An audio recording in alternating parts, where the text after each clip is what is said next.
आजको टपिकमा चाहिँ हामीले जापानिज लेसनसँग रिलेटेड एकदमै महत्त्वपूर्ण कुरालाई चाहिँ अध्ययन गर्न जाँदैछौँ। त्यो चाहिँ पार्टिकल हो। सो पार्टिकल भनेको के हो भन्दाखेरि हामीले योभन्दा अगाडिको भिडियोहरूमा अथवा योभन्दा अगाडि अध्ययन गरेको कुराहरू चाहिँ वर्ड मिनिङसम्म थियो है।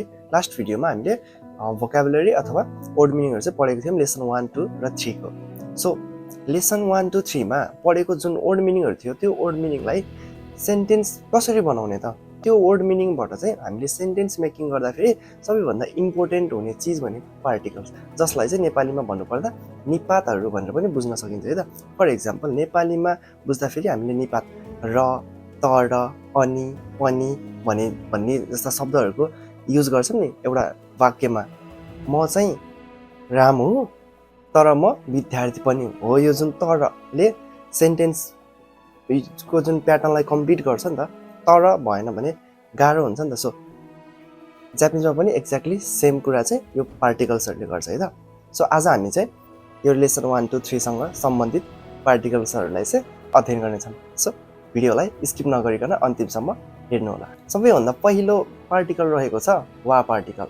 अब वा पार्टिकल भनेको चाहिँ के हो भन्दाखेरि हजुरहरूले यहाँ देखिसक्नु भएको होला अनि हजुरहरूको मनमा क्वेसन पनि आइसक्यो होला। लेख्न चाहिँ हा, तर वा चाहिँ किन भनेको होला भन्ने जस्तो भइसकेको होला। जे जतिलाई थाहा छ उहाँहरूले थाहा छँदैछ होइन। थाहा नहुने साथीहरूको लागि चाहिँ म एकचोटि चाहिँ भनिदिन चाहन्छु है त। यो पार्टिकललाई चाहिँ लेख्दाखेरि हा लेख्ने तर पढ्दाखेरि चाहिँ वा भनेर पढ्नुपर्छ है त। जसले चाहिँ एउटा सेन्टेन्सको मेन सब्जेक्टलाई दर्शाउनको लागि अथवा एउटा सेन्टेन्सको मेन सिनारियो बुझाउनको लागि युज गरिन्छ। फर एक्जाम्पल पेन, यो मैले पेन बोकेको छु, यो पेन हो भन्नको लागि, पेन हो भन्ने कुरा बुझाउनको लागि चाहिँ वा पार्टिकलको युज गरिन्छ है त। यसको एक्जाम्पल चाहिँ हामी पछि पढ्नेछौँ। लेख्दाखेरि हा र पढ्दाखेरि वा भनेर पढ्ने गरिन्छ। र यो पार्टिकलको युज चाहिँ सेन्टेन्समा नाउनको पछाडि युज गर्ने गरिन्छ है त। यति कुरा चाहिँ बुझ्नुहोस्। वा पार्टिकल युज गर्ने दुईवटा प्याटर्नहरू छ है त। एकमा नाउनको पछाडि वा पार्टिकल अथवा नाउन प्लस वा पार्टिकल प्लस अब्जेक्ट है त। अब्जेक्ट एक्ज्याक्टली हुँदैन, जापानिज भाषामा देश अथवा देशका भन्नेहरू हुन्छ होइन। सो त्यसैलाई चाहिँ हामीले एज अ अब्जेक्टको रूपमा हेर्नेछौँ है त। हामीलाई त पहिला subject plus verb plus object भनेर इङ्ग्लिसमा धेरै पढिन्थ्यो नि त। सो त्यही बेसिकली त्यही प्याटर्नमा हजुरहरूलाई बुझ्नको लागि सजिलो होस् भनेर त्यही प्याटर्नमा मैले छोटकरीमा बनाइदिएको मात्रै हो है त। सो एउटा भयो नाउनको पछाडि वा पार्टिकल अनि त्यसपछि अब्जेक्ट अथवा नाउन प्लस वा पार्टिकल प्लस अब्जेक्ट। 2 नम्बरमा रहेको छ टाइम अथवा प्लेस है त। अब यो ना पार्टिकल चाहिँ टाइम अथवा प्लेस, जस्तै कि समय भन्दाखेरि र कुनै ठाउँको बारेमा भन्ने बेलामा पनि ठाउँको पछाडि चाहिँ युज गर्ने गरिन्छ। अब एक्जाम्पलहरूमा जाम है त।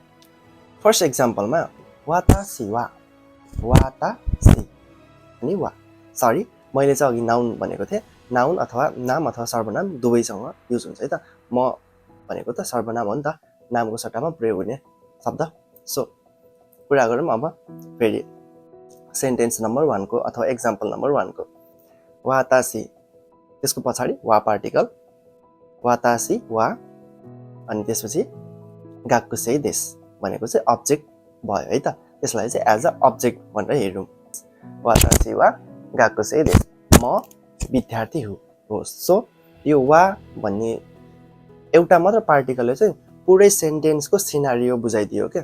मतलब पुरै सेन्टेन्सले भन्नु खोजेको कुरा के हो भन्ने कुरा चाहिँ यो वा पार्टिकलमा आधारित भएर अर्थहरू हुने गर्छ क्या। सो यो थियो प्याटर्न नम्बर 1 को एक्जाम्पल नम्बर 1। त्यसै गरी एक्जाम्पल नम्बर 2 मा जाम है त। नेपालु वा उत्सुकुसी कुनी देश। हामीले सेकेन्ड नम्बरको प्याटर्नमा वा पार्टिकललाई ठाउँ अथवा समयको पछाडि पनि युज गरिने रहेछ भन्ने कुरा हामीले पढेको। सो नेपालु भनेको एउटा ठाउँ अथवा एउटा देशको नाम, त्यसलाई नाउन भनेर पनि हेर्न मिल्यो अथवा प्लेस भनेर पनि हेर्न मिल्यो, तर यहाँ एज अ प्लेसको रूपमा बुझौँ है त। सो नेपालु भनेको प्लेस प्लस वा पार्टिकल नेपालु वा। अब उत्सुकुसी कुनी देश भनेको चाहिँ सुन्दर छ भन्न खोजेको है त। अब नेक्स्ट जाम तेस्रो नम्बर एक्जाम्पल कोनो मिसे वा यासुई देश। कोनो मिसे भनेको चाहिँ यो, कोनो भनेको यो मैले लेसनको भोक्याबुलेरी पढाउने बेलामा पनि अथवा भोक्याबुलेरी भन्ने बेलामा पनि भनेको थिएँ कोनो भनेको यो र सोनो भनेको त्यो र आनो भनेको उतियो भनेर सो यहाँ चाहिँ कोनो भनेर नजिकैबाट देखाइएको जस्तो छ त्यही भएर कोनो भनेको चाहिँ यो मिसे भनेको पसल मिसे भनेको एउटा ठाउँ हो नि त सो ठाउँको पछाडि वा पार्टिकल कोनो मिसे वा यासोई देश भनेको सस्तो छ यो पसल चाहिँ सस्तो छ भन्न खोजेको सो यो थियो ओभरअल वा पार्टिकलसँग रिलेटेड फर्म्याट्सहरू र त्योसँग रिलेटेड एक्जाम्पलहरू त्यसै गरी पार्टिकल नम्बर 2 मा जाम है त पार्टिकल 2 मा चाहिँ के छ भन्दाखेरि मो पार्टिकल लेख्दाखेरि पनि मो र पढ्दाखेरि पनि मो भनेरै पढिन्छ कुनै पनि सेन्टेन्समा मो पार्टिकलको युजले पनि भन्ने अर्थ दिन्छ यो मो पार्टिकल युज गर्ने चाहिँ 3टा प्याटर्नहरू छन् अब यो 3टा प्याटर्नको थ्रुबाट चाहिँ मो पार्टिकललाई युज गरेर हेरौँ है त फर्स्ट प्याटर्न रहेको छ नाउन प्लस मो पार्टिकल प्लस अब्जेक्ट मैले अघि नैबाट भनिरहेको छु नि हजुरहरूलाई बुझ्न सजिलो होस् भनेर मात्र मैले अब्जेक्ट भनिरहेको छु तर अब्जेक्टलाई चाहिँ एक्ज्याक्ट अब्जेक्ट नभइकन सेन्टेन्स इन्डिङ भनेर बुझ्नु है सो प्याटर्न नम्बर 2 मा चाहिँ के रहेको छ भन्दाखेरि वस्तु प्लस मो पार्टिकल प्लस वस्तु प्लस मो पार्टिकल प्लस अब्जेक्ट यसमा चाहिँ 2टा वस्तु अनि 2टा मो पार्टिकल एउटै सेन्टेन्समा 2टा वस्तु अनि 2टा मो पार्टिकल मतलब कि मो पार्टिकलको अर्थ पनि हो नि त सो एउटै सेन्टेन्समा यो पनि र त्यो पनि जस्तै कि यो कुरा पनि मन पर्छ त्यो कुरा पनि मन पर्छ अथवा यो कुरा पनि गर्छु त्यो कुरा पनि गर्छु भन्ने बेलामा चाहिँ यो मो पार्टिकलको युज हुन्छ है त प्याटर्न नम्बर 2 त्यसै गरी प्याटर्न नम्बर 3 मा जाम नाउन प्लस वा पार्टिकल प्लस अब्जेक्ट यो भन्दा अगाडि पढेको वा पार्टिकल त्यसै गरी कमा नाउन प्लस मो पार्टिकल प्लस अब्जेक्ट मा चाहिँ बीचमा कमा आयो त्यो अर्थ चाहिँ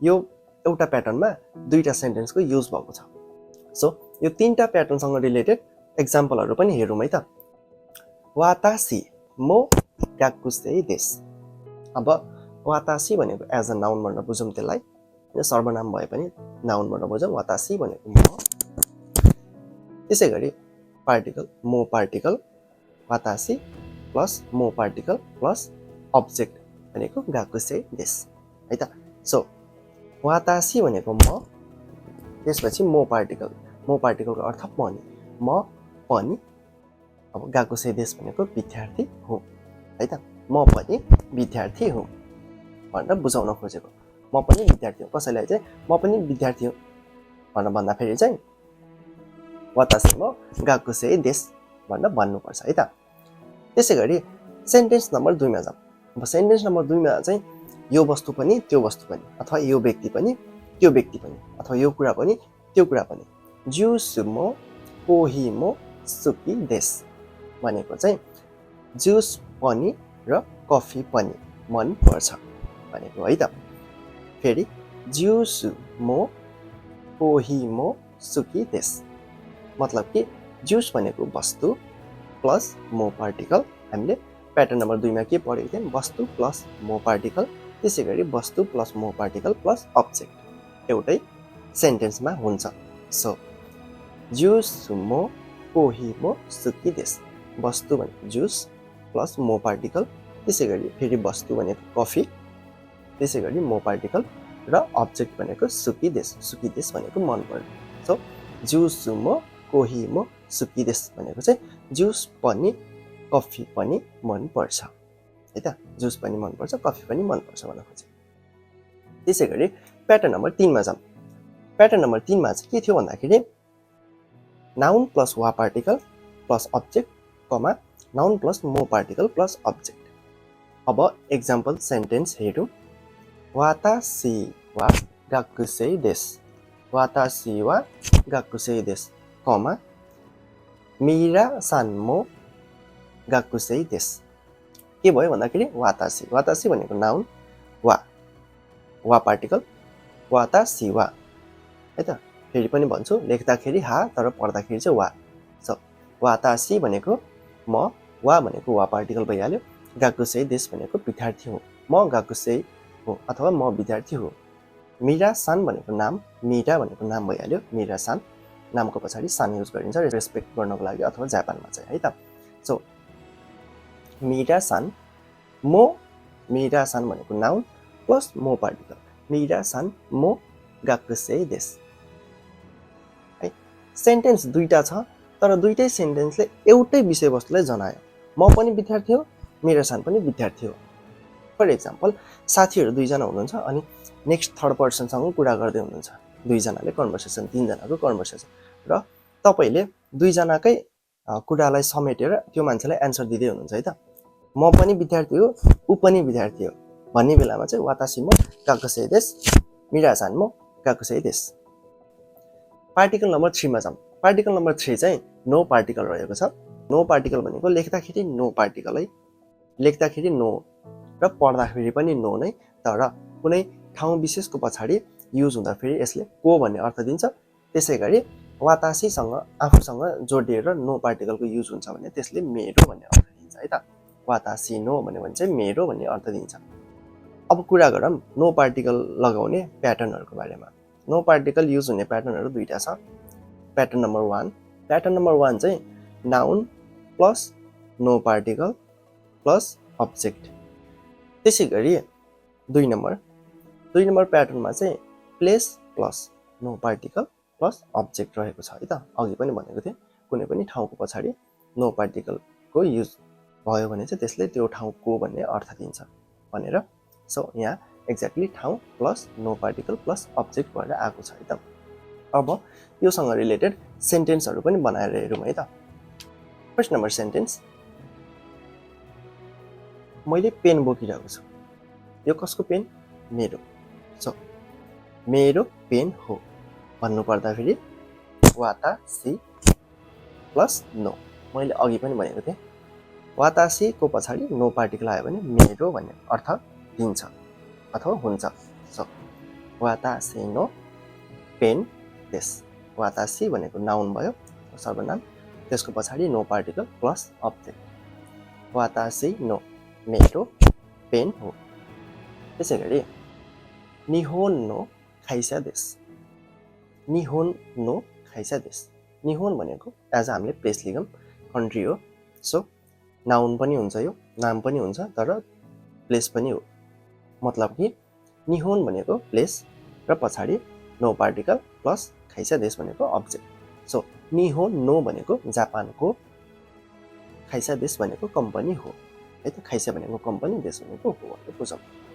निहोन नो खाइसा देश भनेको जापानको खाइसा देश अथवा जापानको कम्पनी हो भनेर चाहिँ बुझाउन खोजेको है त। यो थियो ओभरअल 3टा पार्टिकलहरूको कुराहरू है त। हजुरहरूलाई कस्तो लाग्यो? यदि हजुरले बुझ्नु भएको छ भने थ्याङ्क यू भनेर कमेन्ट गर्न सक्नुहुन्छ र बुझ्नु भएको छैन अथवा कुनै कुरामा चाहिँ कन्फ्युज हुनुहुन्छ भने कमेन्ट गर्न सक्नुहुन्छ है त। धेरै कुराहरू तपाईँहरू माझ लिएर आउने तयारीमा छु। सो त्यो कुराहरूलाई चाहिँ मिस नगरिकन हेर्नको लागि च्यानललाई भने सब्स्क्राइब गर्न नबिर्सनु होला है त।